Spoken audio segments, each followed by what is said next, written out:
Katatapos lang ng tawag tungkol sa isang malubhang aksidente nang magmadaling pumunta sa ospital ang misis, ngunit bigla siyang pinahinto ng isang nurse at bumulong.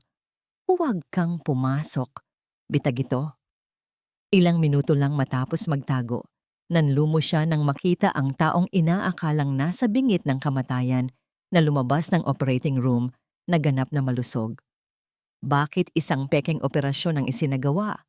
At sino ang tunay na planong ihiga sa mesa kinabukasan? Isang magandang at mapagpalang araw po sa inyong lahat. Mga minamahal naming taga-subaybay, narito na naman po ang inyong lingkod upang samahan kayo sa isang panibagong paglalakbay ng puso. Isang kwentong susubok sa tatag ng ating damdamin. Gaano mo nga ba kakilala ang taong pinangakuan mo ng habambuhay? Paano kung ang mismong kamay na inaasahan mong sasalo sa'yo sa bawat pagbagsak, ang siya palang unti-unting magtutulak sa'yo sa bangin ng kasinungalingan at panganib? Halina't pakinggan natin ang kwento ni Eliana. Ang samyo ng bagong timplang kape at ng mainit na sinangag ang unang bumati kay Eliana pagkagising niya. Dahan-dahan siyang bumangon, napangiti nang makita ang asawa niyang si Marco na abala sa paghahanda ng kanilang agahan. Isang bagay na bihirang mangyari dahil sa dami ng trabaho nito. "Good morning, my love," bati ni Marco. Isang matamis na ngiti ang sumilay sa kanyang mga labi. Lumapit ito at hinalikan siya sa noo. "Nauna na akong nagluto. Alam kong napagod ka kahapon sa pag-aasikaso ng mga dokumento ko."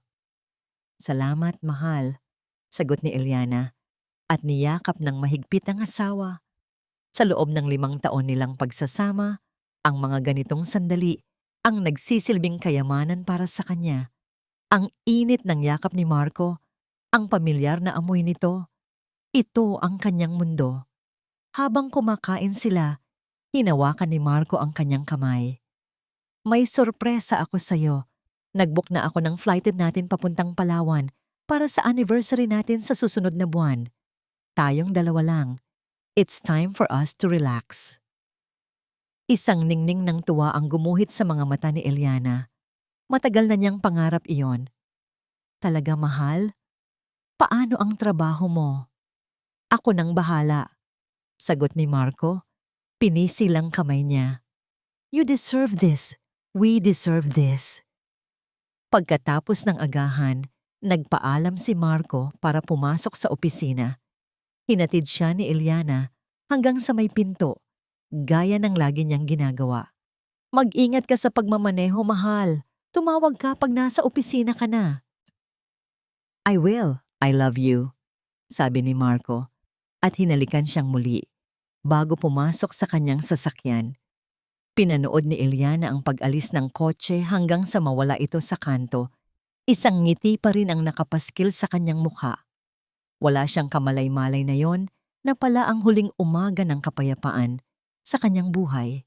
Makalipas ang halos 2 oras, habang nagdidilig ng halaman si Eliana sa kanilang hardin, biglang tumunog ang kanyang telepono. Isang hindi rehistradong numero. Noong unay nag-atubili siyang sagutin, ngunit may kung anong kaba siyang naramdaman. "Hello?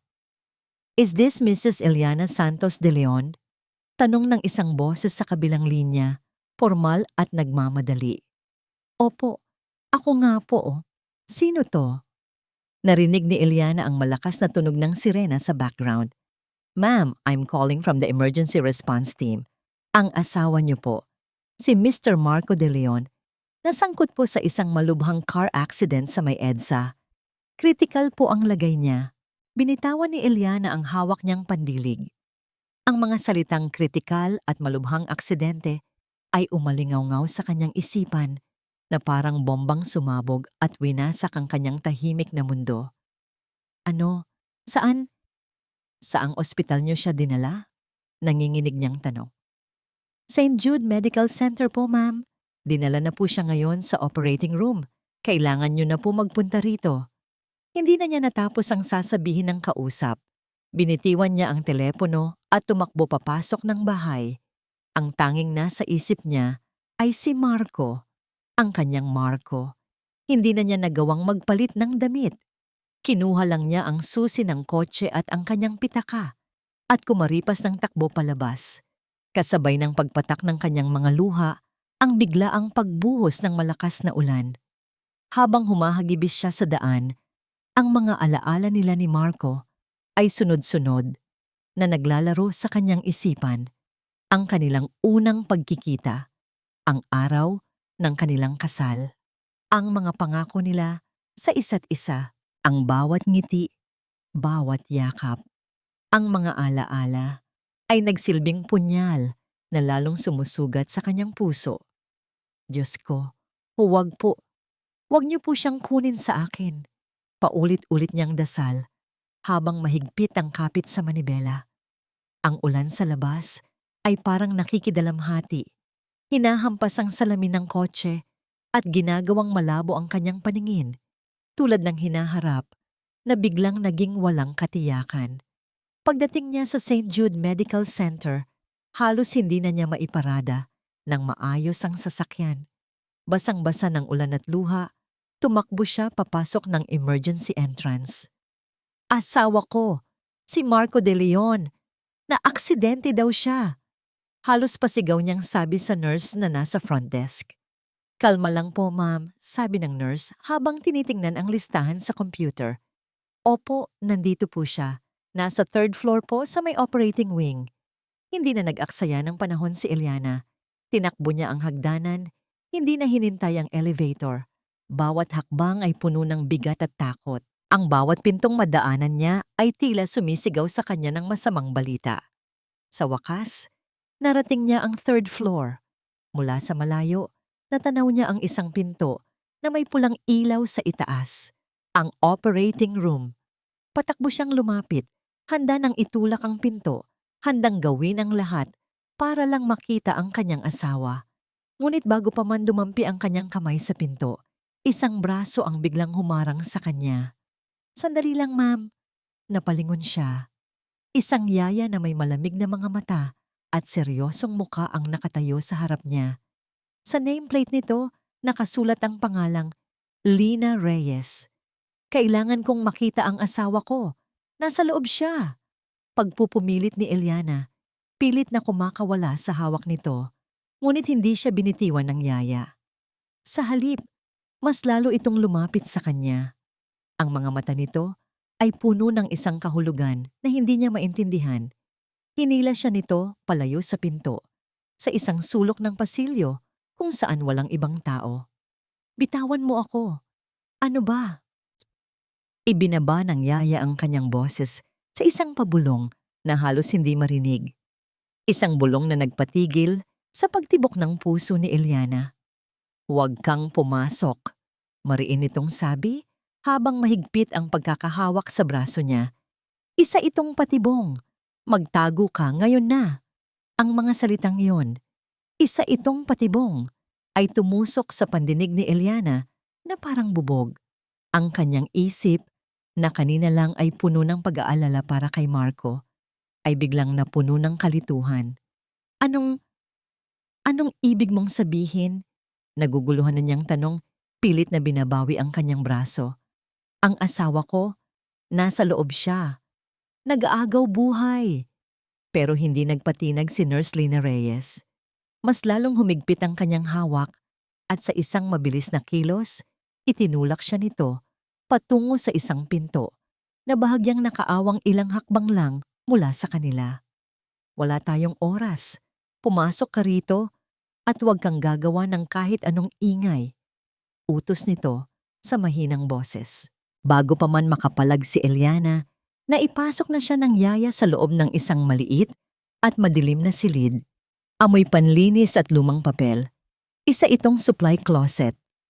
Mabilis na isinara ni Lina ang pinto, ngunit nag-iwan itong ng napakaliit na siwang, sapat lang para makasilip. Makinig ka lang, huling bulong ng yaya bago tuluyang nawala ang anino nito. Naiwan si Eliana sa kadiliman, nanginginig sa ginaw at takot. Ang puso niya ay dumadagundong sa kanyang dibdib, isang mabangis na tambol na tila gustong kumawala. Anong patibong? Bakit siya kailangang magtago? Ang libo-libong tanong ay nag-uunahan sa kanyang isipan.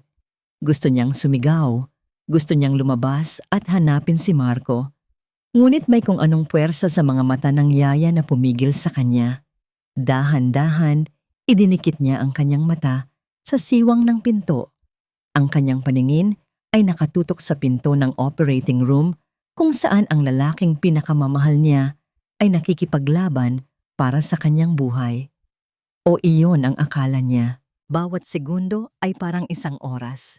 Ang bawat yabag ng paa sa pasilyo, ang bawat pag-ugong ng hospital cart ay nagpapatindig ng kanyang balahibo.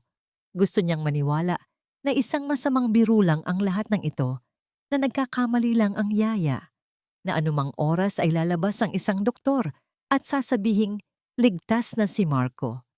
Ilang minuto pa ang lumipas na para sa kanya ay isang walang hanggang paghihintay nang ang pulang ilaw sa itaas ng pinto ng operating room ay biglang namatay. Napahawak si Eliana sa kanyang bibig.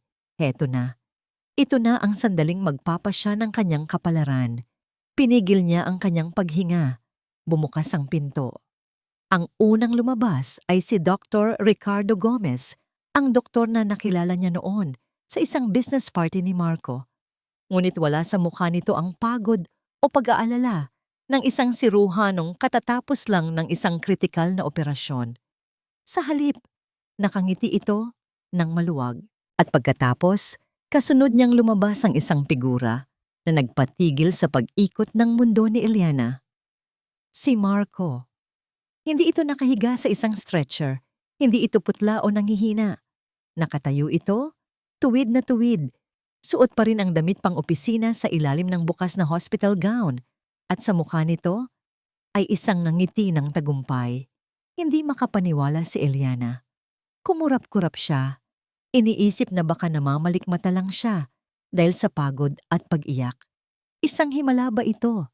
Gumaling ba siya agad? Ngunit ang sumunod na eksena ang sumira sa lahat ng kanyang pag-asa at nagwasak sa kanyang puso sa milyon-milyong piraso. Isang babae ang lumabas mula sa isang sulok at agad na kumapit sa braso ni Marco.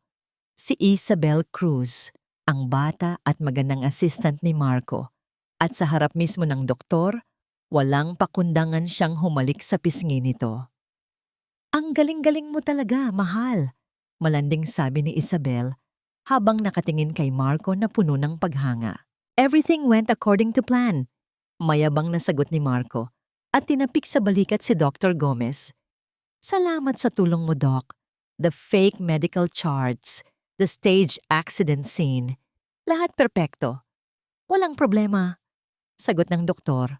Abot tenga ang nangiti. "Basta't siguraduhin niyo lang na mapupunta sa akin ang aking bahagi kapag nakuha na ninyo ang pera. Ngayon, ang kailangan na lang natin ay ang grand finale." Narinig ni Eliana ang halakhak ni Isabel, isang tunog na kay tamis pakinggan noon. Ngunit ngayon ay parang lason sa kanyang pandinig. "Ang malungkot na pagpanaw ng asawa mo dahil sa post-surgery complications," sabi ni Isabel, may diin sa bawat salita. Kawawang Eliana. Masyado siyang mapagmahal, masyadong mapagtiwala. Sa puntong iyon, napasalampak si Eliana sa sahig. Tinakpan niya ang kanyang bibig ng dalawang kamay upang pigilan ang isang sigaw ng sakit at pagtataksil na gustong kumawala mula sa kaibuturan ng kanyang kaluluwa. Ang hangin ay tila naubos sa kanyang baga. Ang bawat salitang naririnig niya ay isang punyal na paulit-ulit na itinarak sa kanyang likod. Si Marco ang kanyang Marco, ang lalaking pinaglaanan niya ng kanyang buhay, ay plinanong patayin siya. "Huwag kayong mag-alala," narinig niyang sabi ni Marco. Ang boses nito ay malamig at walang anumang emosyon. Isang malaking life insurance policy. Kapag pirmado na niya ang huling dokumento para sa medical expenses ko, madali na lang ang lahat. Ibibigay ko sa kanya ang huling gamot na magpapatulog sa kanya ng habang buhay. Ang kanilang mga halakhak ay umalingaw-ngaw sa tahimik na pasilyo. Isang demonyong musika na hinding-hindi na mabubura sa isipan ni Eliana.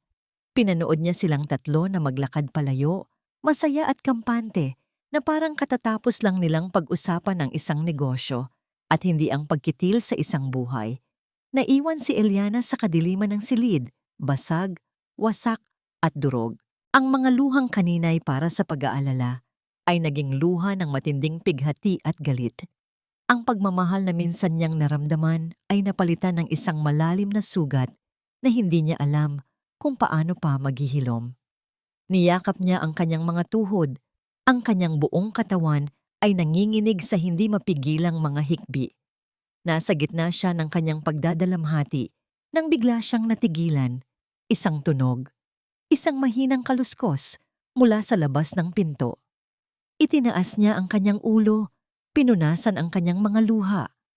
Ang kanyang paghinga ay muling napigil, ngunit sa pagkakataong ito, dahil sa purong takot, isang anino ang tumakip sa maliit na siwang ng pinto. May taong nakatayo sa labas at pagkatapos, sa kanyang matinding kilabot, nakita niyang dahan-dahang umiikot ang doorknob. Nanigas si Eliana sa kanyang kinaupuan. Ang tunog ng dahan-dahang pagpihit ng doorknob ay mas malakas pa sa dagundong ng kanyang dibdib. Ito na ba ang katapusan niya? Papasok ba si Marco para tapusin ang kanyang plano ng mas maaga? Napapikit siya ng mariin, hinahanda ang sarili sa anumang mangyayari. Bumukas ang pinto, ngunit hindi si Marco o si Isabel ang kanyang nakita. Isang pamilyar na anino ang bumungad sa kanya, ang anino ni Nurse Lina Reyes. Mabilis itong pumasok at isinara ang pinto ng walang ingay. Lumuhod ito sa harap ni Eliana. Ang mga mata nito ay puno ng pag-aalala. "Ayos ka lang ba?" Mahina niyang tanong. Hindi makasagot si Eliana. Tumango lang siya habang patuloy na dumadaloy ang mga luha sa kanyang pisngi. Ang lahat ng lakas sa kanyang katawan ay tila naubos na. "Tumayo ka," sabi ni Lina. Sa isang mahinahon, ngunit may diin na boses. "Wala na sila. Kailangan nating umalis dito bago pa may makakita sa atin." Hinawakan ni Lina ang braso ni Eliana at marahan siyang itinayo. Para siyang isang manika na walang sariling buhay, nagpatianod lang habang ginagabayan siya ni Lina palabas ng supply closet, palusot sa mga hindi gaanong dinadaanan na pasilyo ng ospital. Dinala siya nito sa isang maliit na on-call room para sa mga nurse, isang silid na tahimik at malayo sa gulo. Pagkasara ng pinto, doon na tuluyang bumigay si Eliana. Napahagulgol siya ng malakas, isang tunog ng pusong pinira-piraso. Ang sakit ay napakatindi, isang laso na kumakalat sa bawat ugat ng kanyang katawan. Napaupo siya sa sahig, niyakap ang sarili, habang inilalabas ang lahat ng pighati. Hinayaan lang siya ni Lina. Naupo ito sa isang silya sa tabi niya, tahimik na naghihintay na humupa ang kanyang pag-iyak. Walang paghuhusga, tanging isang presensyang nagbibigay ng kakaibang kapanatagan sa gitna ng unos. Nang medyo kumalma na si Eliana, iniabutan siya ni Lina ng isang basong tubig. Bakit? Bakit mo ako tinutulungan?" Hirap niyang tanong. Ang boses ay paos. Dahil sa kaiiyak, tumingin si Lina sa malayo. Ang kanyang mga mata ay tila naglalakbay sa isang masakit na nakaraan. "Dahil nakita ko na ang ganitong uri ng kasamaan noon, mismong dito sa ospital na ito." Kinuha ni Lina ang kanyang wallet at may inilabas na isang luma at medyo kupas ng litrato. Isang larawan ng dalawang dalagitang masayang magkaakbay. Ang isa ay kahawig ng nakababatang bersyon ni Lina. "Ito si Ana," sabi ni Lina, habang marahang hinahaplos ang larawan. "Ang bunso kong kapatid. 5 taon na ang nakalipas, na-admit siya rito para sa isang simpleng operasyon sa appendix. Ang nag-opera sa kanya, si Dr. Ricardo Gomez. Isang malamig na kuryente ang gumapang sa gulugod ni Eliana. Naging matagumpay daw ang operasyon. Pagpapatuloy ni Lina, may pait sa kanyang boses. Pero kinabukasan, nagkaroon daw siya ng biglaang complication. Namatay siya bago pa man ako makarating. Walang malinaw na paliwanag. Ang sabi lang nila, ginawa nila ang lahat. Pero alam ko sa puso ko na may mali. May tinatago sila. Ibinalik ni Lina ang tingin kay Eliana. At sa pagkakataong yon, nakita ni Eliana ang parehong sakit na nararamdaman niya sa mga mata ng yaya. Palagi kong pinagdudahan si Dr. Gomez at nang marinig ko ang pag-uusap nila ng asawa mo kanina sa telepono bago ka dumating, lahat ay nag-ugnay-ugnay. Hindi ko nahahayaang may isa pang buhay na masira dahil sa kasakiman niya. Ang kwento ni Lina ay tumagos sa puso ni Eliana. Sa isang iglap, ang kanyang pighati ay nahaluan ng ibang emosyon, galit. Isang nag-aalab na galit para sa mga taong walang awang nanakit sa kanya at ngayon, nalaman niyang nanakit din pala ng iba. Dahan-dahan siyang tumayo at lumapit sa isang salamin na nakasabit sa dingding. Tiningnan niya ang kanyang sarili, ang namumugto niyang mga mata, ang gusot niyang damit, ang larawan ng isang babaeng talunan. Ngunit sa ilalim ng lahat ng iyon, may nagsimulang umusbong. Isang maliit na titis ng apoy. Hindi siya magpapatalo. Hindi niya hahayaang magtagumpay ang mga ito para sa sarili niya. At ngayon, para na rin kay Ana, pinunasan niya ang kanyang mga luha. Ang kanyang mga kamay, na kanina'y nanginginig, ay unti-unting kumatatag. Humarap siya kay Lina. Ang kanyang mga mata ay wala ng bahid ng pagiging biktima. Napalitan iyon ng matigas na determinasyon. Hindi ako tatakas, mariin niyang sabi. Hindi ko sila bibigyan ng ganoong kasiyahan. Babalik ako doon. Magpapanggap akong walang alam. Kukuha ako ng ebidensya. Ibabagsak ko silang lahat. Isang bahagyang nangiti ang sumilay sa labi ni Lina sa unang pagkakataon. Iyan ang inaasahan kong marinig. Kinuha ni Lina ang kanyang bag at may inilabas na 2 bagay. Isang maliit na burner phone at isang recorder na hindi mas malaki sa kanyang hinlalaki. Gamitin mo ito, sabi ni Lina. Iniabot ang mga ito kay Eliana. Ang teleponong ito para sa komunikasyon nating dalawa. Huwag na huwag mong gagamitin ang personal phone mo. At itong recorder, itago mo palagi. I-record mo ang bawat pag-uusap. Kailangan natin ng matibay na pruweba. Kinuha ni Eliana ang mga gamit. Ang bigat ng mga ito sa kanyang palad ay simbolo ng bigat ng laban na kanyang haharapin. Ngunit sa pagkakataong ito, hindi na siya nag-iisa. Babalik ako sa bahay, sabi ni Eliana. Ang kanyang boses ay buo na. Mag-aantay ako sa kanya. Aarte akong parang isang asawang nag-aalala. Mag-ingat ka, Eliana, paalala ni Lina. Mapanganib sila. Mas mapanganib ako ngayon, sagot ni Eliana. Isang malamig na kislap ang gumuhit sa kanyang mga mata. Nang akmang maglalakad na siya palabas ng pinto, biglang nag-vibrate ang burner phone sa kanyang kamay. Napatingin sila ni Lina sa isa't isa. Isang text message mula sa isang numerong ipinasa ni Lina. Ang numero ni Marco. Binuksan ito ni Eliana. 2 maikling pangungusap lang ang laman nito, ngunit sapat na yon para magpadala ng yelo sa kanyang mga ugat. Mahal ko, gising na ako. Halika na. Huminga ng malalim si Eliana. Itinaas niya ang kanyang tingin kay Lina at tumango. Nagsimula na ang palabas. Huminga ng malalim si Eliana.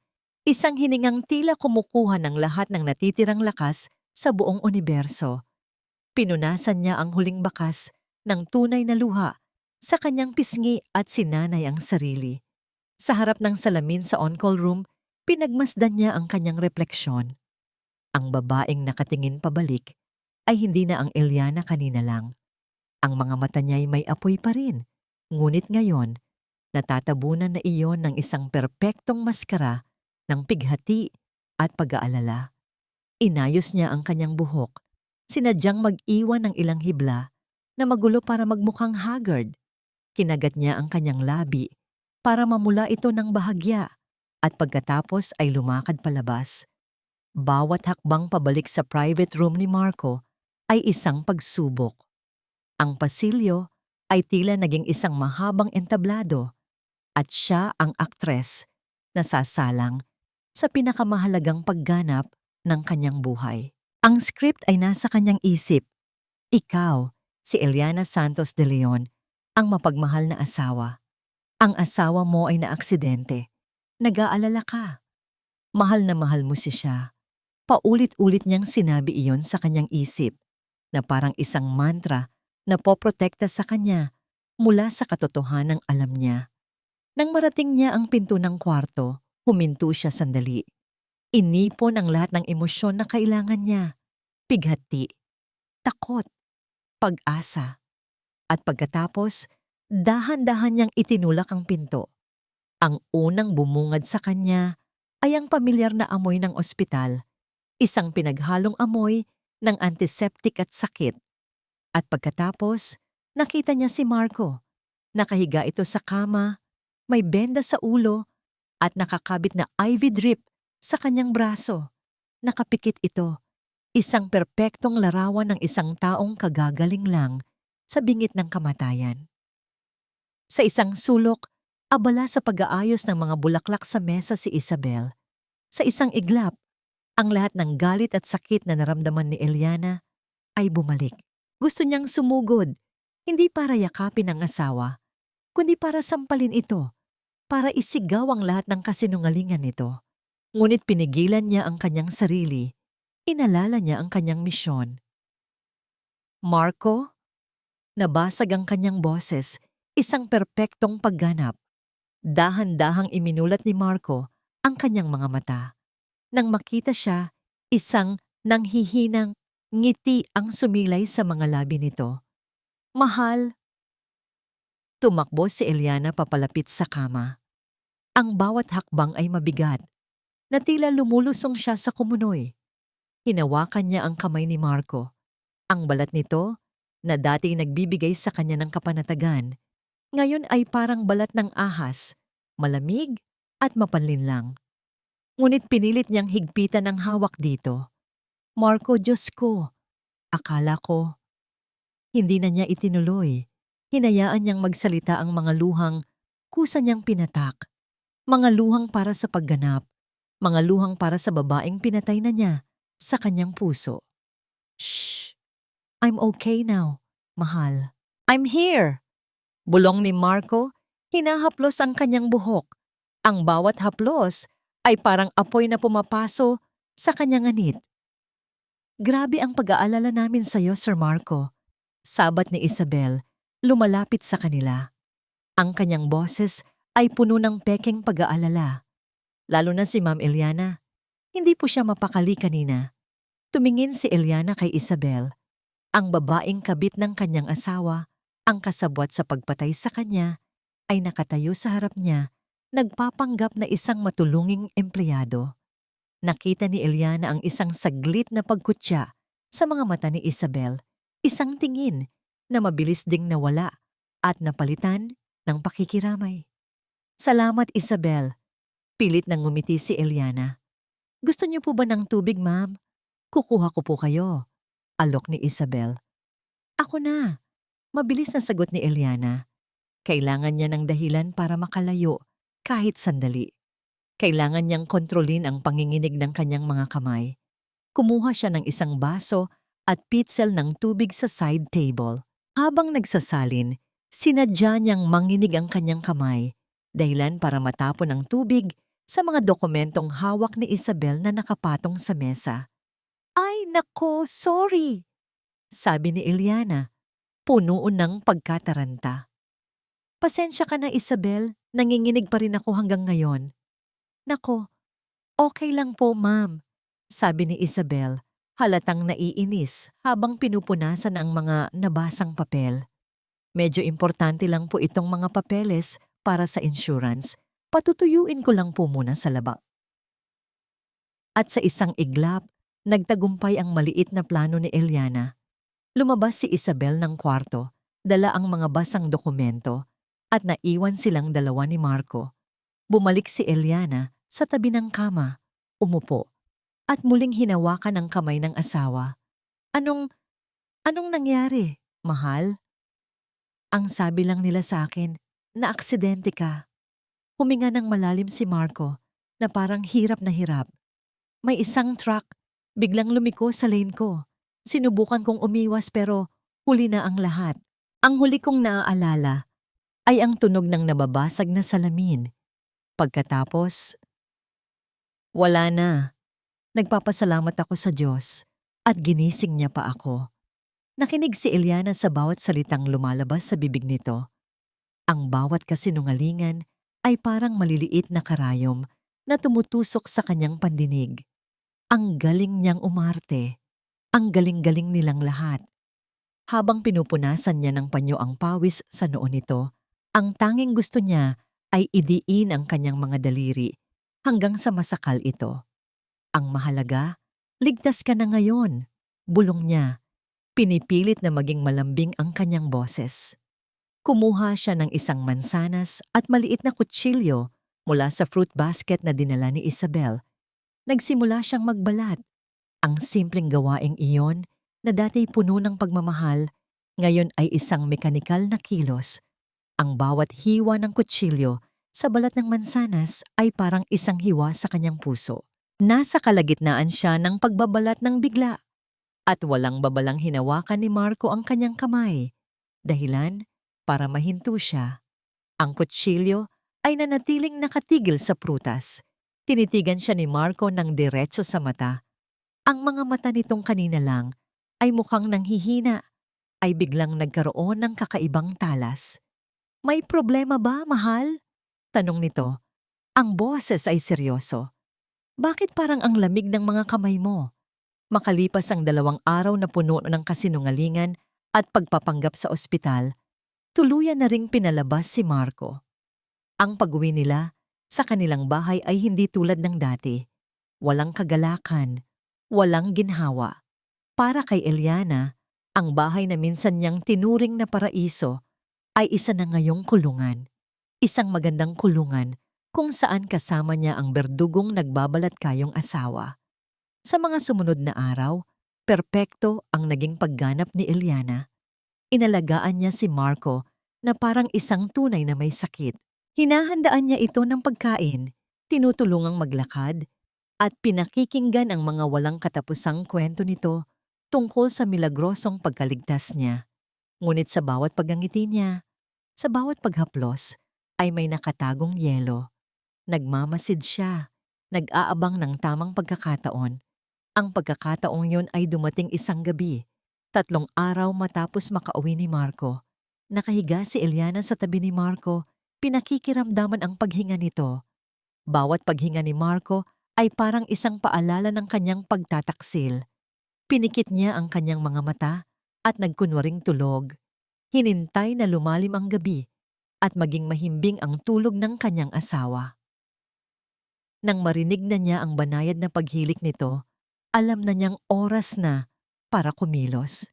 Dahan-dahan na parang isang magnanakaw sa sarili niyang pamamahay, bumangon si Eliana mula sa kama.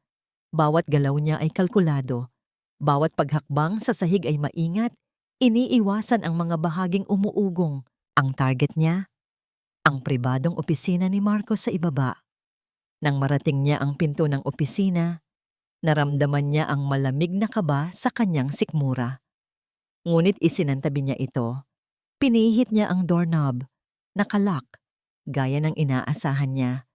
Ngunit alam niya kung saan itinatago ni Marco ang duplicate na susi. Kinuha niya ito mula sa ilalim ng isang maliit na paso sa tabi ng pinto at binuksan ito nang walang ingay. Sa loob, ang tanging liwanag ay mula sa buwan na sumisilip sa bintana.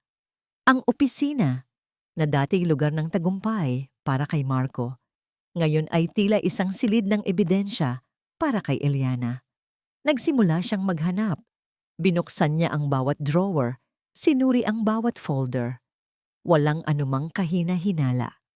Hanggang sa napansin niya ang isang maliit na kahon na gawa sa kahoy sa ilalim ng mesa, nakatago sa likod ng mga lumang libro.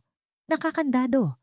Ngunit ang susi nito ay madali niyang natagpuan, nakasabit kasama ng iba pang susi sa keyholder ni Marco. Nanginginig ang mga kamay na binuksan niya ito. At sa loob, naroon na nga. Isang itim na smartphone na hindi pamilyar sa kanya. At sa ilalim nito, isang makapal na folder. Binuksan niya muna ang folder. Nanlaki ang kanyang mga mata sa nakita. Ito ang life insurance policy na pinapirmahan sa kanya ni Marco. 2 buwan na ang nakakaraan. Ang sabi nito'y para raw sa kinabukasan nila. Hindi na niya ito binasa noon. Buo ang tiwala sa asawa. Ngayon, malinaw na nakasulat sa harap niya ang halaga, 50 million pesos. At siya, si Eliana, ang sole beneficiary. Ang kanyang pirma sa ibaba ay parang isang hatol ng kamatayan.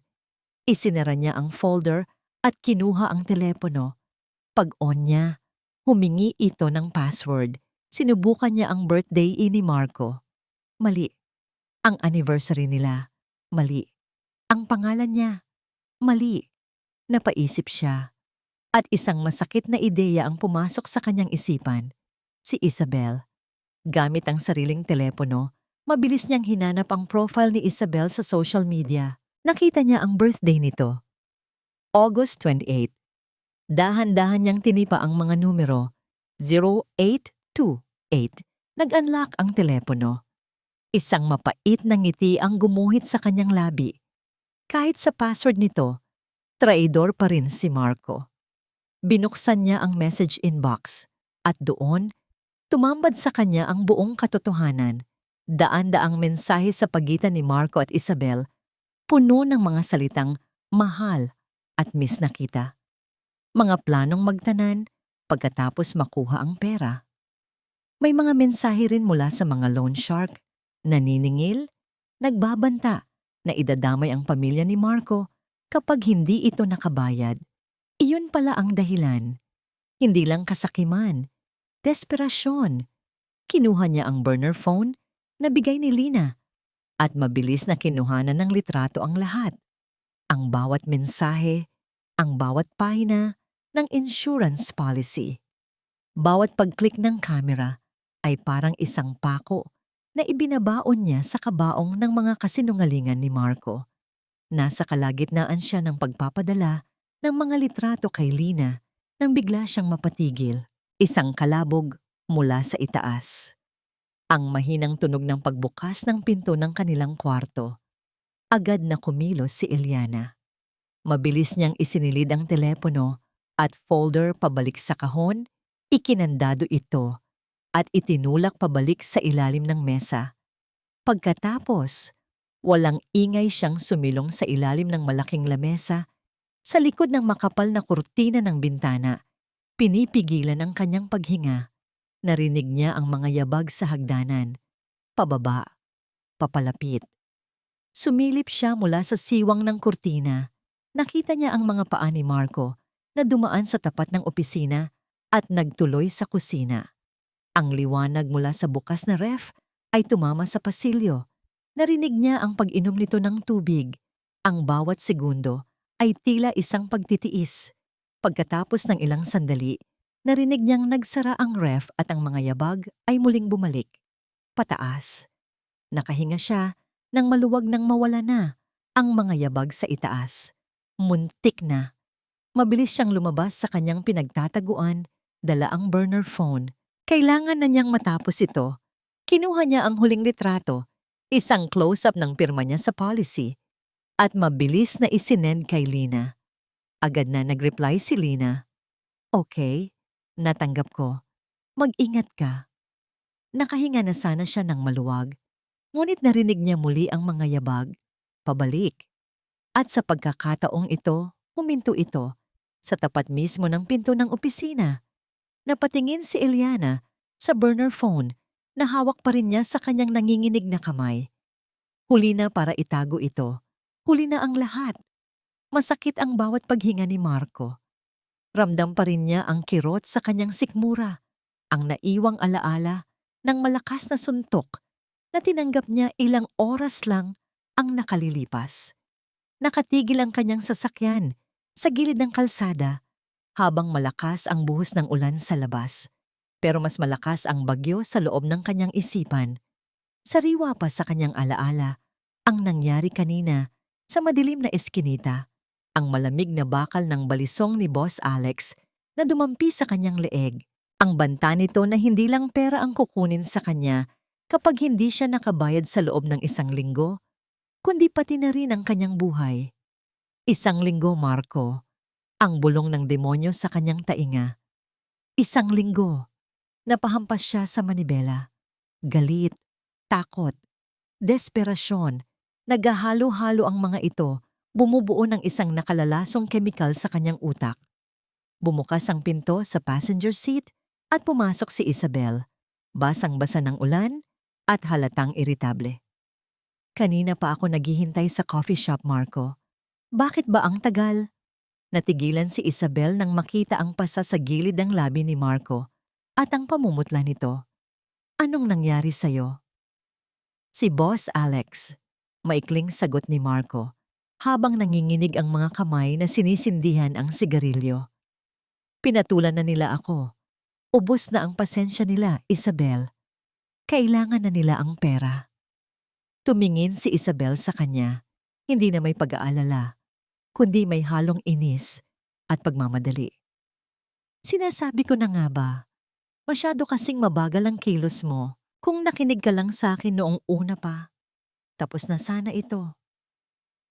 Huwag mo akong sermonan, sigaw ni Marco. Dahilan para mapapitlag si Isabel. Hindi mo alam kung anong pakiramdam na may nakatutok na patalim sa leeg mo. Bumuntong hininga si Isabel at hinawakan ang braso ni Marco. Pinalambot niya ang kanyang boses, ginagamit ang sandatang alam niyang tatalab sa lalaki. Marco, makinig ka. Ginagawa natin ito para sa atin. Para sa future natin. Gusto mo bang mamatay ng dahil lang sa utang? O gusto mong mabuhay ng parang hari kasama ako? Tinitigan siya ni Marco.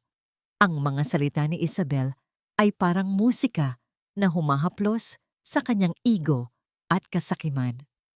Anong gagawin natin? Tanong ni Marco. Tila isang batang naghahanap ng direksyon. Ngumiti si Isabel, isang nganang ngiting walang init. Simple lang. Tapusin na natin ang paghihirap ni Eliana ngayong gabi. Dumiretso sila sa klinika ni Dr. Gomez. Sarado na ito sa publiko, pero naghihintay ang doktor sa kanila sa likod na pinto. Ang opisina ay amoy alcohol at gamot, malamig at walang buhay. Handa na ba? Tanong ni Marco agad pagkapasok. Tumango si Dr. Gomez. Binuksan nito ang isang locked cabinet at inilabas ang isang maliit na glass vial na naglalaman ng malinaw na likido. Walang label, walang tatak. Ito ang solusyon, sabi ng doktor, habang iniikot ang vial sa kanyang mga daliri. Isang patak lang, wala nang mararamdaman, 5 patak, at titigil ang puso niya sa loob ng 1 oras. Ang maganda dito, kapag na-autopsy siya, lalabas lang na inatake siya sa puso, isang common complication sa mga taong nasa ilalim ng matinding stress. Kinuha ni Marco ang vial. Napakagaan nito, pero parang pasan niya ang mundo sa bigat ng laman nito. Ito na, wala nang atrasan. Siguraduhin mong walang matitirang bakas. Paalala ni Isabel. Dapat magmukhang natural. Dapat magmukhang aksidente. Huwag kayong mag-alala, sagot ni Marco. Ibinulsa ang lason. Ang kanyang takot kanina ay unti-unting napapalitan ng isang madilim na determinasyon. Kung ito lang ang paraan para makalaya siya sa mga utang, gagawin niya. Pag-uwi niya sa bahay, tahimik ang paligid. Ang ilaw sa sala ay nakabukas pa at naabutan niya si Eliana na nakaupo sa sofa, nagbabasa ng libro. Nang makita siya nito, agad itong tumayo at lumapit. Mahal, bakit ngayon ka lang? Tanong ni Eliana. Ang boses nito ay puno ng pag-aalala. Napansin nito ang pasa sa kanyang labi. Diyos ko, anong nangyari sa mukha mo? Wala to, pagsisinungaling ni Marco. Umiiwas ng tingin. May muntik lang akong mabangga kanina. Nagkainitan ng ulo, pero naayos na. Hinawakan ni Eliana ang kanyang pisngi. Tinititigan siya ng malalim. Sa isang saglit kinabahan si Marco. May alam ba siya? May napapansin ba siya? Pero ang nakita lang niya sa mga mata ng asawa ay ang pamilyar na pagmamahal at katangahan na lagi niyang inaabuso. Magpahinga ka na, malambing na sabi ni Eliana. Ipaghahanda kita ng damit. Habang paakyat si Eliana, naiwan si Marco sa kusina. Ito na ang pagkakataon. Nagpakulo siya ng tubig. Kumuha siya ng 2 tasa. Nagtimpla siya ng chamomile tea, ang paborito ni Eliana pampatulog. Habang hinihintay niyang kumulo ang tubig, pinanood niya ang asawa mula sa malayo. Nakita niya itong inaayos ang kama, pinapagan ang mga unan. Napakabuti nitong asawa. Napaka-perfect. At iyon mismo ang dahilan kung bakit kailangan na nitong mawala. Masyado itong malinis para sa mundong ginagalawan niya ngayon. Sorry, Eliana. Bulong niya sa hangin, bagamat wala siyang naramdamang pagsisisi. Kailangan lang talaga. Kinuha niya ang maliit na vial mula sa kanyang bulsa. Nanginginig ng bahagya ang kanyang kamay, hindi dahil sa takot, kundi sa adrenaline. Binuksan niya ito at itinapat sa tasa ni Eliana. 1, 2, 3, 4, 5. 5 patak ng kamatayan ang humalo sa mainit na tsa. Hinalo niya ito gamit ang kutsarita. Kling, kling, kling. Ang tunog ng kutsara sa porselana ay parang kampana ng simbahan sa isang libing. Itinapon niya ang vial sa basurahan at tinabunan ito ng mga balat ng prutas. Huminga siya ng malalim. Inaayos ang kanyang maskara. Ibinalik niya ang mukha ng mapagmahal na asawa. Dinala niya ang tray paakyat sa kwarto. Naabutan niyang nakaupo na si Eliana sa gilid ng kama. Mukhang pagod. Ipinagtimpla kita ng tea, mahal, sabi ni Marco na may pinakamatamis ng ngiti. Pamparelax, para makatulog ka ng mahimbing. Iniabot niya ang tasa kay Eliana. Tinanggap ito ni Eliana. Ang init ng tasa ay lumipat sa mga palad nito. Tinitigan ni Marco ang bawat galaw ng asawa. Ang pag-angat ng tasa, ang paglapit nito sa mga labi ni Eliana. Ang usok na sumasayaw sa pagitan nila. Salamat, Marco, sabi ni Eliana at tumingin sa kanya. Ngumiti si Marco habang ang kamay niya sa likod ay nakakuyom ng mahigpit. Sige na, inumin mo na. Masarap yan habang mainit. Hawak ni Eliana ang tasa. Ang init nito ay gumagapang sa kanyang mga palad. Isang init na kabaligtaran ng yelong bumabalot sa kanyang puso. Tinitigan niya ang tsaa. Ang samyo ng chamomile ay pamilyar at dapat sana'y nakakakalma. Ngunit ngayon, ito ang amoy ng kamatayan. Bago pa man iabot ni Marco ang tray, habang ito'y naglalakad papasok ng kwarto, mabilis na nag-vibrate ang burner phone sa bulsa ng duster ni Eliana. Isang mensahe mula kay Lina. Mag-ingat ka sa anumang ibibigay niya sa'yo. Ang maikling mensaheng iyon ang naghanda sa kanya. Alam niyang ito na ang gabing kikilos si Marco. Kaya't habang ito'y nasa kusina, kumilos na rin siya.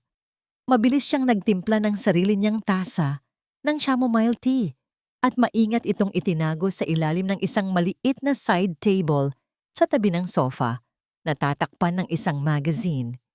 Salamat, Marco, sabi ni Eliana. Tinatanggap ang tasa mula sa asawa. Ang kanyang ngiti ay perpektong naglalarawan ng isang mapagmahal na asawa. Ngunit ang kanyang mga mata ay matalas na nagmamasid sa bawat galaw ng lalaki. Umupo siya sa sofa, habang si Marco naman ay umupo sa tapat niya, hawak ang sariling tasa, naghihintay. Isang lobo na nag-aabang sa kanyang biktima. Inumin mo na, mahal, sabi ni Marco. Pampakalma yan. Itinaas ni Eliana ang tasa. Kunwari hihigupin ito. Ngunit bago pa man dumampi ito sa kanyang labi, sinadya niyang mabitawan ang panyong nakapatong sa kanyang hita. Nahulog ito sa sahig, malapit sa side table kung nasaan ang ligtas na tsa. Naku, Bulalas niya, puno ng pagkainis sa sarili. Ang clumsy ko talaga. Yumuko siya para pulutin ang panyo. Sa sandaling iyon, nawala siya sa direktang paningin ni Marco. At sa isang mabilis, ngunit tiyak na kilos na paulit-ulit niyang inensayo sa kanyang isipan, ipinagpalit niya ang tasang may lason sa tasang ligtas na nakatago. Pag-angat niya, hawak na niya ang tamang tasa. Ang lahat ng yun ay nangyari sa loob lamang ng 3 segundo. Okay ka lang? Tanong ni Marco. Oo, medyo nahihilo lang siguro sa pagod. Sagot ni Eliana. At sa pagkakataong ito, uminom na siya mula sa tasa.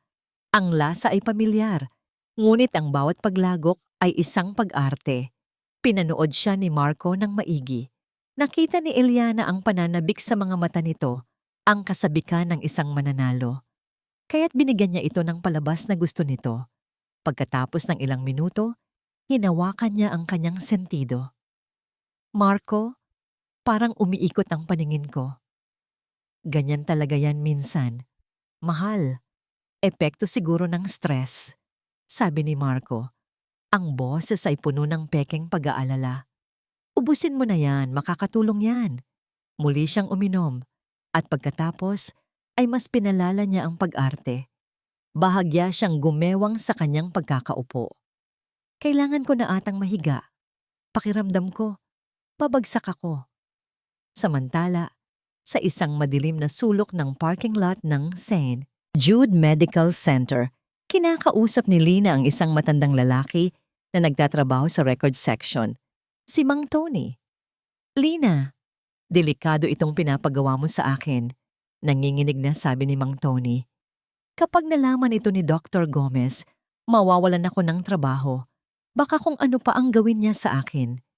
Mas delikado ang ginawa niya sa kapatid ko, Mang Tony, mariing sagot ni Lina. Inilapag niya sa hood ng kotse ang isang sobre. Naalala mo ba ang kaso ni Ana Reyes 5 taon na ang nakalipas? Ikaw ang nag-file ng death certificate niya. Ikaw din ang nagtago ng totoong resulta ng autopsy bago ito pinalitan ni Dr. Gomez. Namutla si Mang Tony. Hindi ko alam ang sinasabi mo. Huwag na tayong maglokohan. Sabi ni Lina, ang boses ay matalas na parang kutsilyo. May kopya ako ng CCTV logbook noong gabing iyon. Ikaw at si Dr. Gomez lang ang pumasok sa records room. Tulungan mo ako at kakalimutan ko ang lahat ng ito. Ibigay mo sa akin ang totoong file ni Ana at ang pekeng medical records na ginawa niyo para kay Marco De Leon. Gawin mo at ililigtas mo hindi lang ang sarili mo, kundi pati na rin ang isang inosenteng buhay na nasa panganib ngayon. Tinitigan ni Mang Tony si Lina. Nakita niya sa mga mata nito ang determinasyon at ang sakit ng nakaraan. Pagkatapos ng ilang sandaling pag-aalinlangan, dahan-dahan itong tumango. Magkita tayo bukas ng umaga. Ihahanda ko na. Pabalik sa bahay ng mga De Leon, nagpasya si Eliana na oras na para sa huling eksena. Dahan-dahan siyang tumayo, hinayaan ang sarili na mawalan ng balanse at napahawak sa balikat ni Marco para sa suporta. Mahal, hindi ko na kaya, hirap niyang sabi. Parang pinipiga ang dibdib ko. Aakyat na ako sa kwarto. Sige mahal, i-relax mo lang ang sarili mo, sabi ni Marco. Tinutulungan siyang maglakad patungo sa hagdanan. Ang bawat paghawak nito sa kanya ay parang paghawak ng isang demonyo. Ngunit tiniis niya. Bawat hakbang paakyat sa hagdanan ay isang tagumpay. Nang marating nila ang pinto ng kwarto, umiwalay siya sa pagkakahawak ni Marco. Kaya ko na rito, sabi niya. Magpapahinga lang ako. Pumasok siya sa kwarto at isinara ang pinto. At ang unang-una niyang ginawa, nang walang pag-aalinlangan, ay ang pagpihit sa lock. Click! Ang tunog na yon, ang pinakamatamis na musikang narinig niya sa buong buhay niya. Isang tunog ng pansamantalang kaligtasan. Napasandal siya sa pinto at doon na bumuhos ang lahat ng pinigilan niyang emosyon. Ang kanyang mga binti ay nanghina at napaupo siya sa sahig. Ang kanyang puso ay dumadagundong sa kanyang dibdib, isang halo ng takot at tagumpay. Nagawa niya. Naloko niya ito. Ngunit ang kanyang kapayapaan ay panandalian lamang. Narinig niya ang mga yabag ni Marco papalapit sa pinto. At pagkatapos, narinig niya ang pagpihit ng doorknob. Hindi ito bumukas. Sinubukan ulit.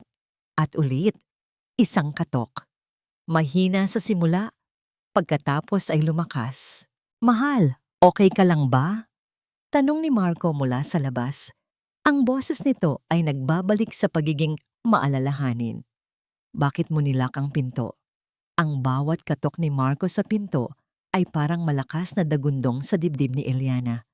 Ang tanong nito, "Bakit mo nilak ang pinto?" ay umalingaw-ngaw sa kanyang isipan. Kailangan niya ng mabilis at kapani-paniwalang sagot. "Marco." Hirap niyang sagot, sinasadyang gawing mahina at paos ang kanyang boses. "Nahihilo talaga ako. Aakala ko banyo itong napasukan ko. Nilak ko lang dahil sa reflex. Hayaan mo muna ako. Sandali lang. Mahihiga lang ako." Narinig niya ang pagtigil ni Marco sa labas. Isang mahabang katahimikan na mas nakakakaba pa kaysa sa mga katok. Pagkatapos ng ilang segundo, narinig niya ang mga yabag nito palayo. Nakahinga siya ng maluwag, ngunit alam niyang hindi pa tapos ang laban. Sa katunayan, nagsisimula pa lang ang pinakadelikadong bahagi. Alam niyang sa mga oras na ito, ang pagdududa ni Marco ay unti-unti nang nagiging suspetsa. Wala na siyang oras. Kung hindi siya kikilos ngayon, baka wala nang bukas para sa kanya. Tumayo siya. Kinuha niya ang maliit na voice recorder na bigay ni Lina mula sa ilalim ng unan. Sinuri niya ito. Naka-on. May sapat na baterya. Ito ang kanyang alas. Lumabas siya ng kwarto.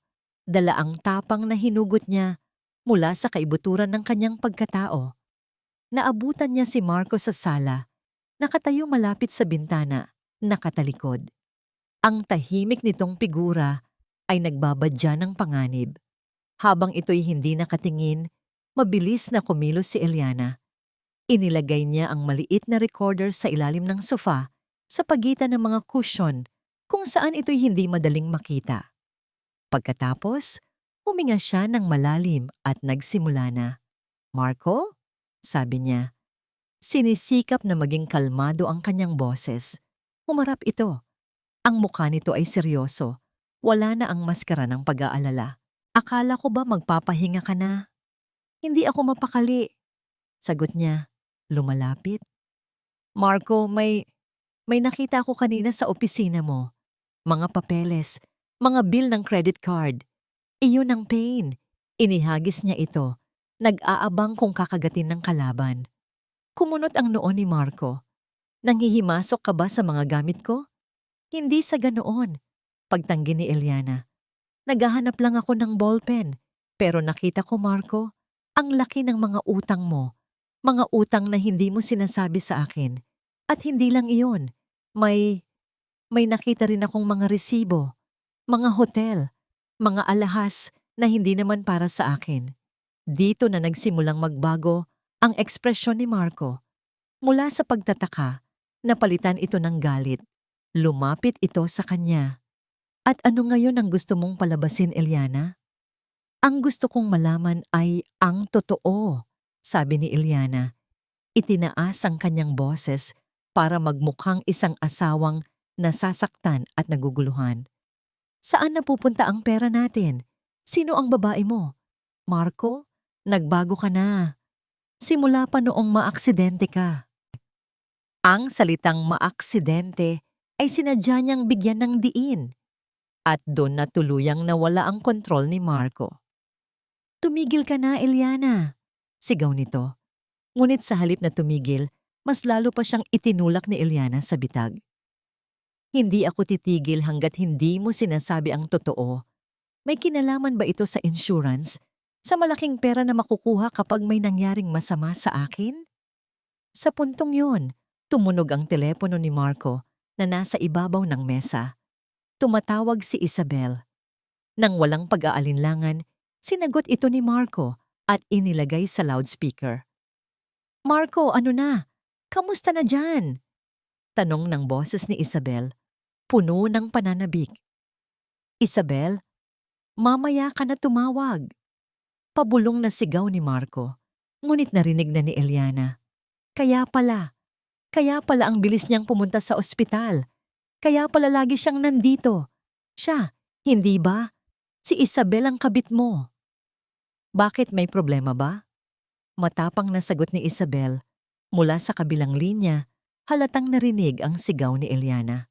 Oh, kami na ni Marco. At wala ka nang magagawa doon. Masyado kang tanga, Eliana. Hindi mo ba nakikita? Isa ka lang hadlang sa mga pangarap namin. Tama si Isabel. Dagdag ni Marco. Ang kanyang muka ay puno na ng puot. Ang lahat ng pagpapanggap ay nawala na. Ang lumabas na ngayon ay ang tunay na halimaw na nagtatago sa ilalim ng maskara.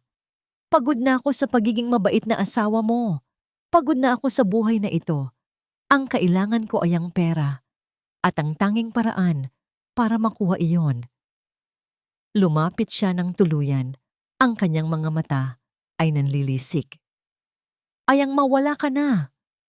Oo, dapat ka nang mamatay para makuha na namin ang pera. Sigaw niya at ang bawat salita, bawat pag-amin ay malinaw na nai-record ng maliit na aparato sa ilalim ng sofa. Iyon na. Nakuha na niya. Pagkatapos isigaw iyon, tila natauhan si Marco. Nakita niya ang isang kakaibang nangiti sa mga labi ni Eliana. Isang nangiting hindi ng takot, kundi ng tagumpay. Dahan-dahang umatras si Eliana. Ang kanyang mga mata ay hindi inaalis sa asawa. Nang makakuha ng sapat na distansya, mabilis siyang yumuko at kinuha ang recorder mula sa sofa. Nakita yon ni Marco. Ang pagbabago sa mukha nito ay mabilis, mula sa galit, papunta sa pagkabigla, at sa huli, sa purong kilabot. Naunawaan na nito ang lahat. Ano yang hawak mo? Gumaralgal ang boses nito. Itinuturo ang recorder sa kamay ni Eliana. Ngunit hindi na sumagot si Eliana. Ngumiti lang siya at mahigpit na hinawakan ang kanyang ebidensya. Ang nangiti ng tagumpay sa mga labi ni Eliana ay mabilis na naglaho nang makita niya ang pagbabago sa anyo ni Marco.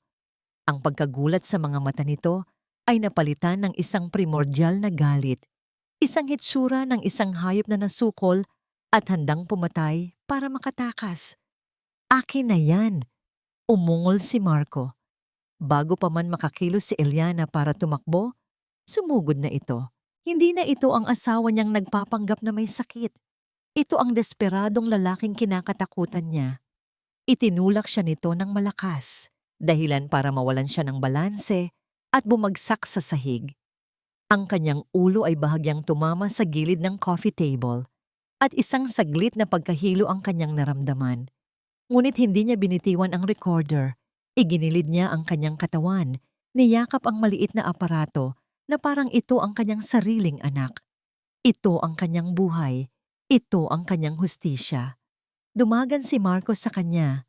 Ang bigat nito ay halos hindi niya makaya. Ang amoy ng alak at takot mula sa hininga nito ay tumatama sa kanyang mukha. Bitawan mo yan, Eliana. Huwag mo akong subukan. Hindi!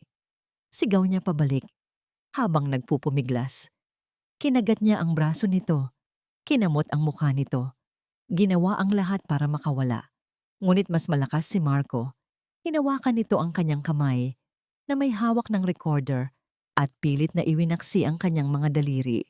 Isa-isa. Bumigay ang kanyang mga daliri sa sakit. Hindi niya pwedeng makuha ito.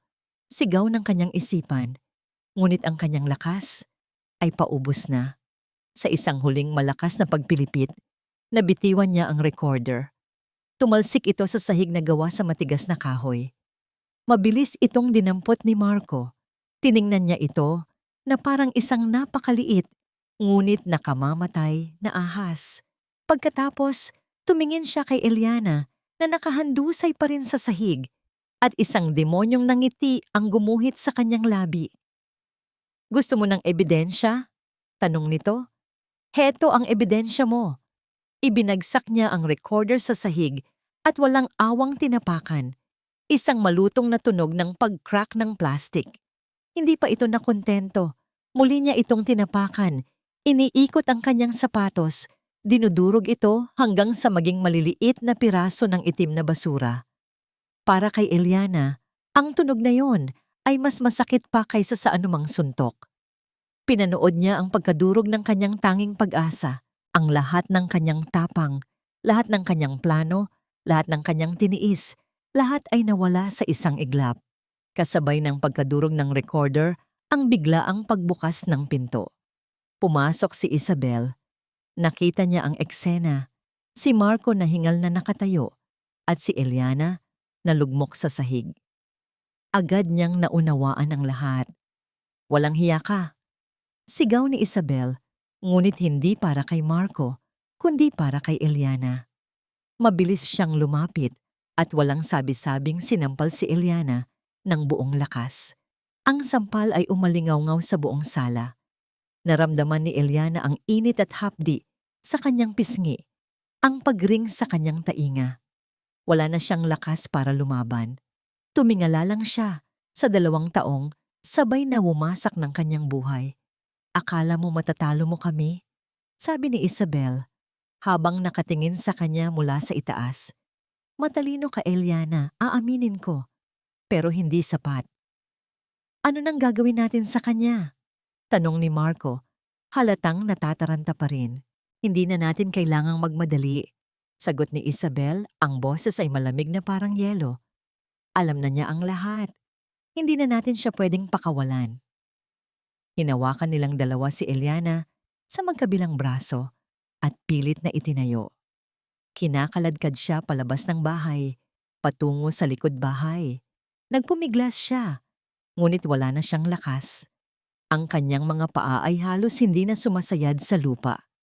Itinulak nila siya sa loob ng isang maliit na bodega sa hardin, isang madilim at amoy lupang silid na pinaglalagyan ng mga lumang gamit sa paghahalaman. Madilim at masikip. Bumagsak si Eliana sa malamig na sementadong sahig. Mag-isip-isip ka na sa mga kasalanan mo, Eliana, sabi ni Marco mula sa labas ng pinto. Ang kanyang boses ay nanginginig, isang halo ng galit at takot. Magpaalam ka na sa mundo. Bukas, wala ka na. Pagkatapos ay narinig niya ang malakas na pagbagsak ng pinto at ang tunog ng pag-ikot ng susi sa kandado. Isang tunog na nagsasara hindi lang ng pinto, kundi pati na rin ng kanyang kinabukasan. Naiwan si Eliana sa pusikit na kadiliman. Doon, sa gitna ng katahimikan, tuluyan nang bumuhos ang kanyang mga luha. Ang pag-asa na binuo niya sa mga nakalipas na araw ay tuluyan ng gumuho. Talo na siya. Ang kanyang katapusan ay nakatakda na.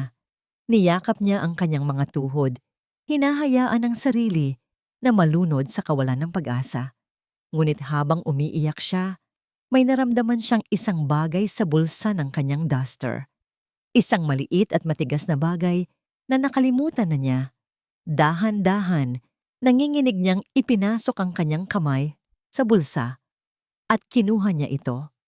Ang pangalawang recorder, ang backup na ipinilit ni Lina na dalhin niya para sa oras ng kagipitan. Isang maliit na kislap ng pag-asa ang sumialay sa kanyang puso. Hindi pa huli ang lahat, ngunit nang tiningnan niya ito sa dilim, ang maliit na kislap na yon ay agad na nilamon ng panibagong takot. Sa gilid ng recorder may isang ilaw, isang maliit na pulang ilaw, at ito'y hindi nakatigil. Ito'y kumukurap-kurap, low battery, malapit nang maubos. Ang kumukurap-kurap na pulang ilaw ng recorder ay hindi isang tanda ng kabiguan para kay Eliana. Ito ay isang orasan, isang hudyat na wala na siyang oras para sa luha at pag-aalinlangan. Ang bawat segundo ay mahalaga. Ang takot sa kanyang dibdib ay hindi nawala. Ngunit ngayon, nilalamon na ito ng isang mas malakas na emosyon. Ang determinasyong mabuhay. Hindi pa tapos ang laban. Kinapa niya ang kanyang buhok sa dilim. Naramdaman niya ang dulo ng isang metal na hairpin na ginamit niya kaninang umaga. Dahan-dahan niya itong inalis. Ito ay isang maliit at manipis na bagay, ngunit sa mga oras na yon, ito ang kanyang tanging susi sa kalayaan. Gumapang siya, papalapit sa pinto. Pinakinggan niya ang paligid. Tanging ang lagaslas ng mahinang ulan sa labas ang kanyang naririnig. Malamang ay nasa loob na ng bahay sina Marco at Isabel. Nagdiriwang. Inaakalang tapos na ang lahat.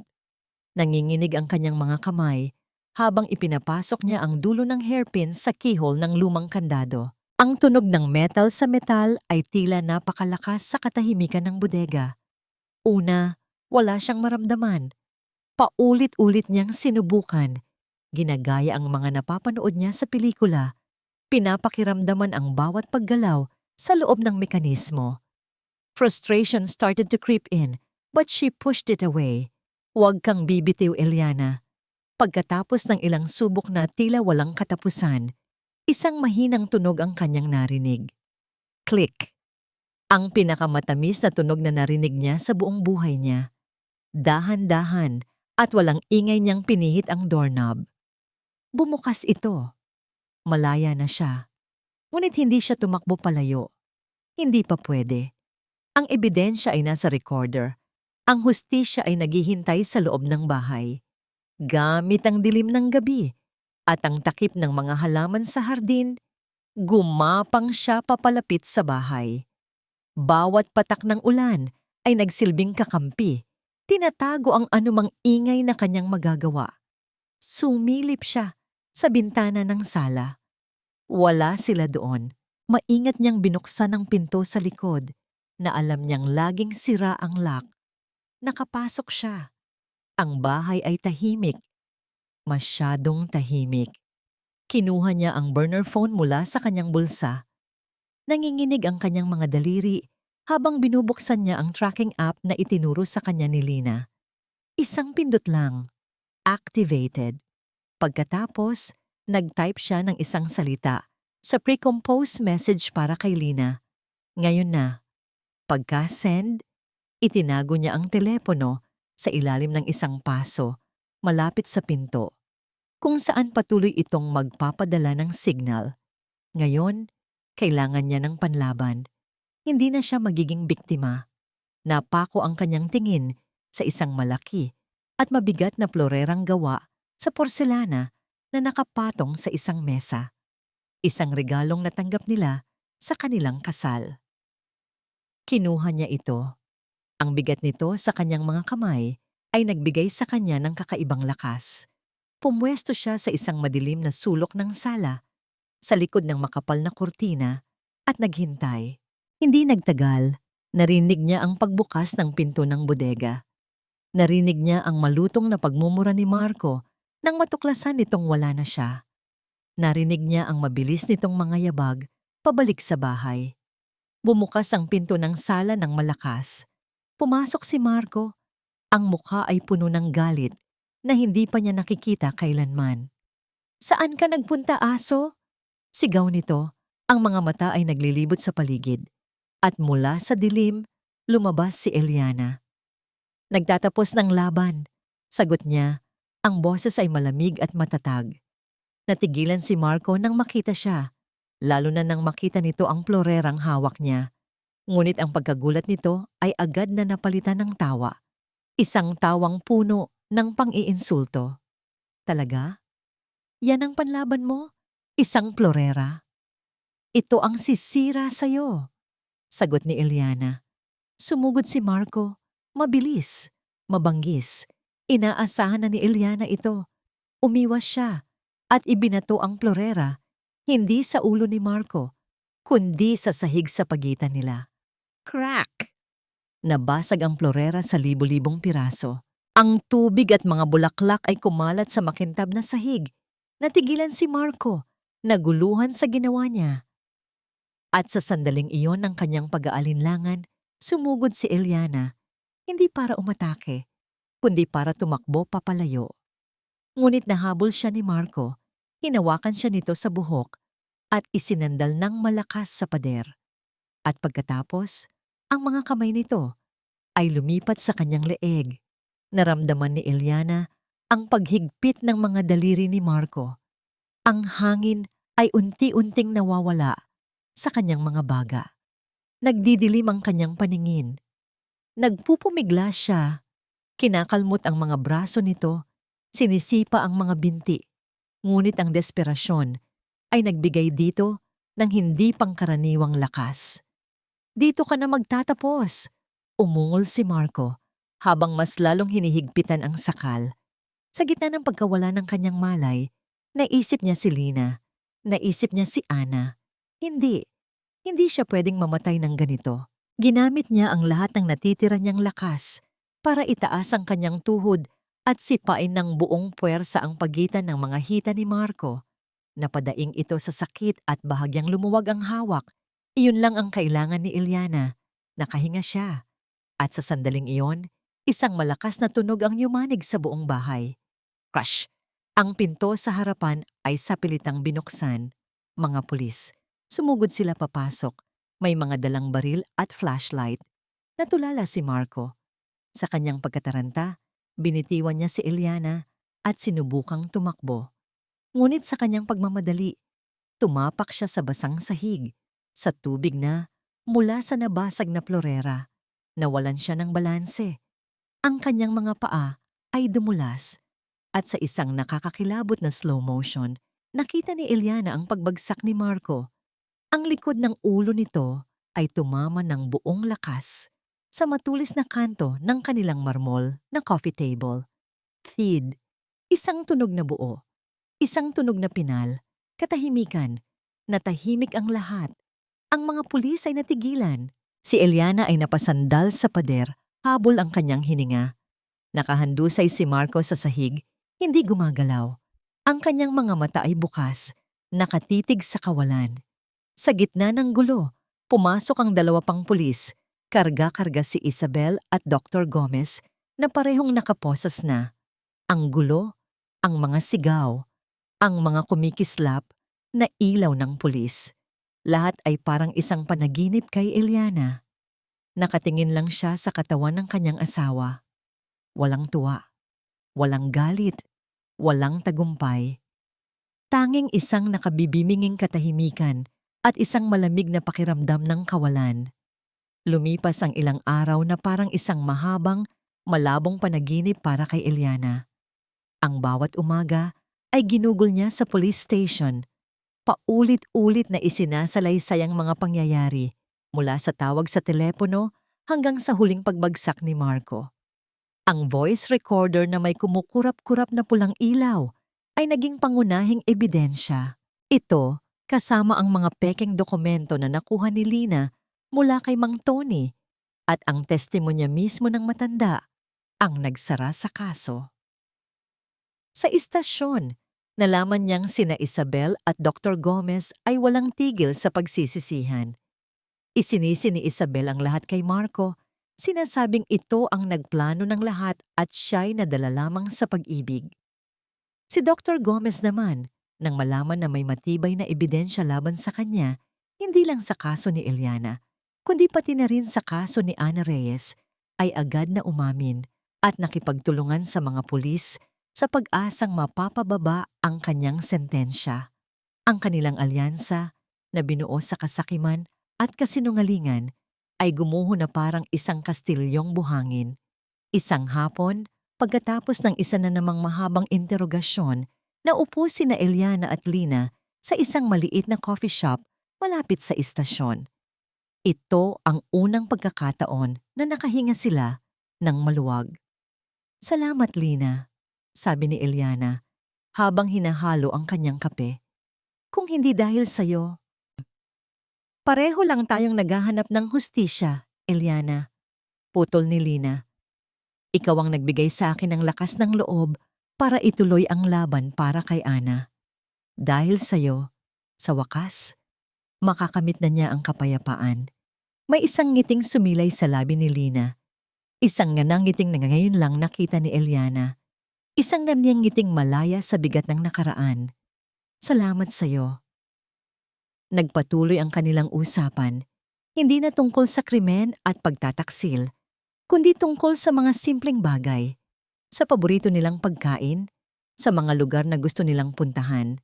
Sa sandaling iyon, hindi sila dalawang estrangherong pinagtagpo ng trahedya, kundi dalawang kaibigan na nakahanap ng lakas sa isa't isa. Kinabukasan, tumawag ang ospital. Hindi ang St. Jude, kundi isang pampublikong ospital kung saan dinala si Marco pagkatapos ng insidente. Kailangan daw niyang pumunta para sa isang mahalagang update. Nagpunta si Eliana. Ang kanyang puso ay mabigat sa hindi maipaliwanag na dahilan. Sinalubong siya ng isang doktor na may seryosong mukha. Dinala siya nito sa isang maliit na opisina. Mrs. De Leon, panimula ng doktor. Stable na po ang kondisyon ng asawa ninyo. He survived. Ngunit, huminto ang doktor. Tila naghahanap ng tamang mga salita. Ngunit dahil po sa tindi ng pagkakabagsak at ang pinsala sa kanyang spinal cord sa may cervical area, he will be a quadriplegic. Mananatili po siyang paralisado mula leeg pababa habang buhay. Ang mga salita ay lumutang sa hangin. Paralisado. Mula leeg pababa habang buhay. Isang mapait na kabalintunaan. Isang malupit na tula na isinulat ng tadhana. Ang lalaking nagpanggap na baldado para sa pera ay haharapin ngayon ang isang buhay na nakahiga, walang magawa at nakadepende sa awa ng iba. Isang parusang mas masahol pa sa kamatayan. Ang karma ay dumating sa paraang hindi niya inaasahan. Maaari niyo po siyang makita kung gusto ninyo, sabi ng doktor. Naglakad si Eliana patungo sa kwarto ni Marco. Ang bawat hakbang ay mabigat. Huminto siya sa labas ng pinto, sa tapat ng maliit na salamin. Mula roon, nakita niya si Marco, nakahiga sa kama, ang kanyang mga mata ay bukas at nakatitig sa kisame. Ang dating anyo nitong arogante at makapangyarihan ay wala na. Ang natira na lang ay isang basag na katawan sa loob ng isang basag na kaluluwa. Pinanood niya ito sa loob ng 1 minuto. Walang galit. Walang awa, walang pagmamahal, tanging isang pakiramdam ng pagtatapos. Hindi na siya pumasok, dahan-dahan siyang tumalikod at nagsimulang maglakad palayo. Sa bawat hakbang palayo sa kwartong iyon, nararamdaman niya ang paggaan ng kadenang matagal nang nakapulupot sa kanyang puso. Ang bawat hakbang ay isang paglaya. Paglabas niya ng ospital, ang sikat ng hapon ay tumama sa kanyang mukha. Mainit. Totoo. Isang pangako ng bagong simula. Habang naglalakad siya sa pasilyo, biglang tumunog ang kanyang telepono. Isang numerong hindi niya kilala, ngunit sinagot niya ito. Hello, Mrs. Eliana De Leon? Tanong ng isang boses. This is Attorney Reyes, your legal counsel. Ah, yes, attorney. Sagot ni Eliana. I just want to inform you, ma'am. Sabi ng abogado, I have just filed the annulment papers. Given the circumstances, with the evidence of criminal intent and infidelity, the court will likely expedite the process. Malapit ka nang maging malaya, ma'am. Officially. Salamat, attorney, sabi ni Eliana. At sa unang pagkakataon, sa loob ng napakatagal na panahon, isang tunay at payapang ngamamngiti ang sumilay sa kanyang mga labi. Tumigil siya sa paglalakad. Tumingala siya sa langit. Ang mga ulap ay unti-unting humahawi, nagbibigay daan sa asul na kalangitan. Huminga siya ng malalim. Pinupuno ang kanyang baga ng hangin ng kalayaan. Tapos na. Sa wakas, tapos na ang lahat. Lumipas ang 6 na buwan.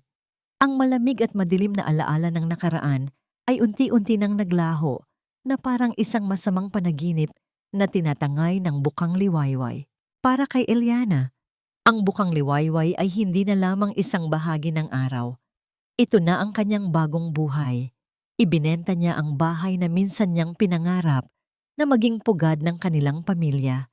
Ibinenta niya ang lahat ng bagay na nagpapaalala sa kanya kay Marco. Ang pera mula sa legal na parte niya sa kanilang mga ari-arian, kasama ang isang bahagi ng insurance na iginawad sa kanya ng korte bilang danyos, ay ginamit niya para magsimulang muli. Malayo sa magulo at maingay na Maynila, Sa isang tahimik na bayan sa tabi ng dagat sa Batangas, natagpuan niya ang kanyang sarili.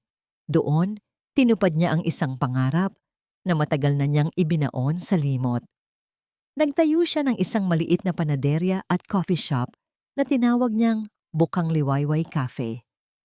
Ang samyo ng bagong lutong pandesal at ensaymada at ang amoy ng bagong timplang kapeng barako ang bumabati sa kanya tuwing umaga. Hindi na ang amoy ng takot o kasinungalingan. Ang kanyang maliit na cafe ay naging paboritong tambayan ng mga lokal. Kilala nila siya hindi bilang si Eliana de Leon na biktima ng isang malagim na krimen, kundi bilang si Ate Eliana na may pinakamatamis na ngangiti at pinakamasarap na tinapay sa buong bayan. Isang hapon, habang abala siya sa pagmamasa ng harina, isang kartero ang nag-abot sa kanya ng isang sulat. Galing ito kay Lina. Umupo si Eliana sa isa sa mga mesa sa labas ng kanyang kafe kung saan tanaw niya ang payapang dagat. Binuksan niya ang sobre. Sa loob, may isang liham at isang litrato. Ang litrato ay ang lumang larawan ni Lina at ng kapatid nitong si Ana. Masaya at walang muwang. Sa liham, ikinuwento ni Lina na tinanggap na niya ang alok na maging head nurse sa isang probinsyal na ospital sa kanilang bayan. Umuwi na ako, Eliana. Sulat nito. Dahil sa'yo, sa wakas, kaya ko nang umuwi ng walang bigat sa dibdib. Nagsimula na rin akong mag-aral ng abogasya sa gabi. Gusto kong tulungan ang mga taong tulad natin. Salamat sa lahat. Balang araw, dadalawin kita at titikman ko ang sikat mong ensaymada. Napangiti si Eliana habang binabasa ang sulat. Masaya siya para sa kaibigan. Masaya siyang pareho na silang nakahanap ng kapayapaan. Nang papalubog na ang araw, pagkatapos isara ang kafe, naglakad-lakad si Eliana sa dalampasigan. Hinubad niya ang kanyang tsinelas at hinayaan ang maligamgam na tubig dagat na humaplos sa kanyang mga paa. Ang bawat alon na humahampas sa dalampasigan ay tila naghuhugas ng mga huling bakas ng sakit sa kanyang nakaraan. Naalala niya si Marco. Nabalitaan niyang inilipat na ito sa isang pampublikong pasilidad para sa mga nangangailangan ng pangmatagalang pangangalaga. Walang dumadalaw. Maging ang sarili nitong pamilya ay itinakwil na ito. Si Isabel at Dr. Gomez naman ay nagsimula ng pagbayaran ng kanilang mga kasalanan sa loob ng kulungan. Ngunit habang iniisip niya sila, wala na siyang naramdamang galit o pait. Tanging isang pakiramdam ng pagtanggap. Sila ang gumawa ng kanilang tadhana. Tadhana at siya si Eliana ang gumawa ng sarili niyang bagong simula. Tumingin siya sa papalubog na araw. Ang kulay kahel at rosas na kalangitan ay isang napakagandang tanawin. Mag-isa siya, ngunit hindi siya malungkot. Sa unang pagkakataon sa kanyang buhay, naramdaman niya ang tunay na kalayaan, ang pagiging buo. Huminga siya ng malalim, nilalasap ang alat ng hangin. Hinayaan niyang tangayin ng hangin ang kanyang buhok. Bukas, sisikat muli ang araw. At sa kanyang muling paggising, babatiin niya ito hindi bilang isang biktima, hindi bilang asawa ng isang taksil, kundi bilang si Eliana. Isang babaeng panadero, isang kaibigan, isang babaeng sinubok ng tadhana. Ngunit sa huli, natagpuan ang lakas na muling bumangon mula sa mga abo ng kanyang nasirang buhay. At habang nakatayo siya doon, sa pagitan ng papadilim na lupa at ng nagliliwanag na langit, alam niyang handa na siya. Handa na siya para sa lahat ng bukang liwayway na darating pa sa kanyang buhay. Sa huling bahagi ng kwentong ito, malinaw na ang kasinungalingang itinayo sa kasakiman at pagtataksil ay laging may wakas. Maaaring pansamantalang magtagumpay ang masama sa pamamagitan ng panlilinlang at karahasan, ngunit sa oras na ang katotohanan ay mabunyag, mabilis ding guguho ang kanilang mundo. Ang lakas ng loob, talino, at pagtutulungan ng mga taong piniling lumaban ay nagpapatunay na ang kabutihan ay may gantimpala at ang masamang intensyon ay hahantong sa sariling kaparusahan. Walang perpektong krimen kapag may konsensya at tapang na handang manindigan. Para sa inyo na nakikinig ngayon, ano ang gagawin ninyo kung kayo ang biglang makadiskubre ng isang planong naglalagay sa buhay ninyo sa panganib? Magtitiwala ba kayo sa kutob ninyo o haharapin agad ang katotohanan kahit masakit? Sana ay nasa mabuti kayong kalagayan habang pinapakinggan ang kwentong ito. Kumusta ang puso at isipan ninyo ngayon? Ibahagi ninyo ang inyong saloobin sa comments. Binabasa namin iyon at tunay naming pinahahalagahan ang bawat isa sa inyo. Salamat sa patuloy na pagsuporta at paglalaan ng oras para makinig.